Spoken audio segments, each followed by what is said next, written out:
এ রনি ভাই, ভাই কি অবস্থা? দি বউয়ের কান্দে উঠে গেছে না? আরে ভাই কান্দের মাঝে শীত পড়ছে বুঝছেন কি, একটু মনে হয় শীত থেকে রক্ষা পাবো নাকি কান্দে আর আপনি রাইবেন বুঝেন নাই।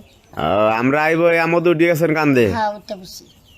আপনি তুমি মহা শান্তিতে আছেন, আবার বিয়ে নাকি দুইটা আপনার? হ্যাঁ, দুইটা করে আলছি ভাই, মনে করেন যে তাপ জ্বালা না সহ্য করবো ভাই বুঝছেন কি, আর ভবিষ্যতে দরকার আছে না ভাই কোন সেদি।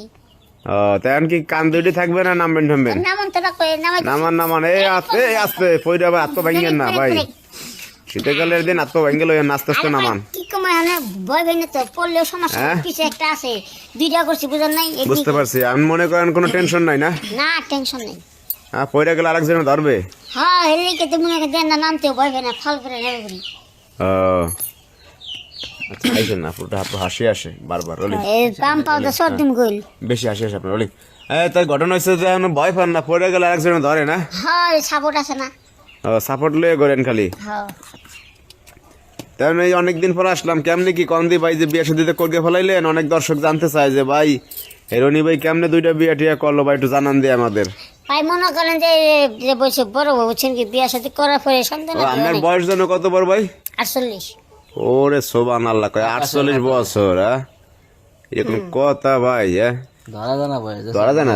না মনে হয় ফোলা হয়। তা যাই হোক, আপনি কি করলেন প্রথমে? এটা বিয়ে করলেন এই বউ, হ্যাঁ তা কি পোলা হয় না নাকি?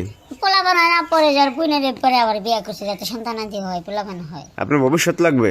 ভবিষ্যৎ তো লাগবে ভাই, ভবিষ্যৎ ছাড়া কি আর চলবো ভাই করছে। আচ্ছা ভাবি, একটু কম দিয়ে আমাদের সমস্যাটা আসলে কি, কেমন বিয়ে করলো? সমস্যাটা কি মানে আমার ঘরে তো কোনো সন্তানাদি হয় না, হ্যাঁ। এই জন্য পরে ও আবার বাইরে বিয়ে করতে চাইছে। পরে আচ্ছা, আমি আচ্ছা। বলছি কি তাহলে বাইরে বিয়ে করবা কি জন্য, তাহলে আমার তো ঘরে ছোট বোন আছে, আমি তোমার তো নাই না দিই, হ্যাঁ, তাহলে আমাদের সংসারটা ভালো থাকবে, কি একটা সন্তানাদি হইলে আমার ধরতে দিবে, আচ্ছা আচ্ছা। আদর যত্ন করতে দিবে। আর বাইরে হ্যাঁ, থেকে হ্যাঁ, একটা হ্যাঁ। মেয়ে আনি তাহলে তো আমার ধরতে দিবে না, না, না, না। আদর যত্ন করতে দিবে না।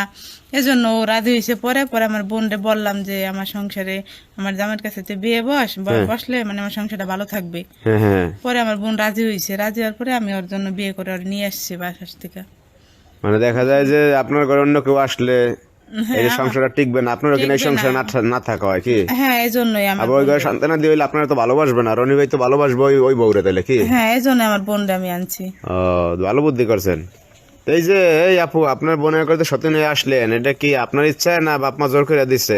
না জোর করে না, আমার বাপ মায়ের ইচ্ছায়ও আবার আমার ইচ্ছা আছে, কারণ আমি চাই নাই যে আমার বোনের সংসারটা নষ্ট হোক, মানে সব দিক বিবেচনা করে আমি নিজেই বিয়ে করছি আর কি। তো এখন ঘটনা হয়েছে যে ভালো আছেন আপনারা? হ্যাঁ আমরা ভালো আছি, জামাই লিয়া শান্তিতে আছেন? হ্যাঁ। কোনো ঝামেলা নাই? না কোনো ঝামেলা নেই। তো যাই হোক রনি ভাই, আসলাম অনেকদিন পর, দেখা সাক্ষাৎ হলো, ভালো লাগলো। আসি তাহলে, আচ্ছা ভাই অনেক সময় আবার আসবো ভাবি। ঠিক আছে ভালো থাকেন ভাই। আপনারা। হ্যাঁ ভালো থাকবে।